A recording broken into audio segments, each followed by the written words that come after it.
Presyo ng commercial rice bumaba ng 2 piso per kilo dahil sa pagbaba rin ng farm gate price. Sundan sa ulat ni CJ Turida.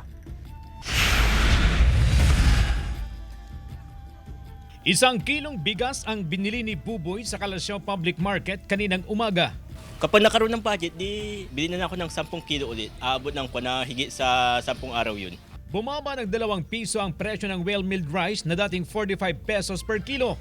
Ang mas maputing klase nito, 45 pesos per kilo na ngayon mula sa dating 47 pesos. Ang premium rice, 52 pesos per kilo na ngayon mula sa dating 54 pesos.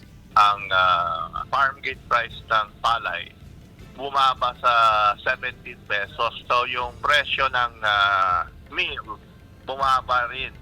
Ayon pa sa Sinag, nasa 37 pesos na lang ang bigayan ng miller sa retailer mula sa dating 42 pesos. Asahan daw na bababa pa ang presyo ng bigas sa mga darating na linggo.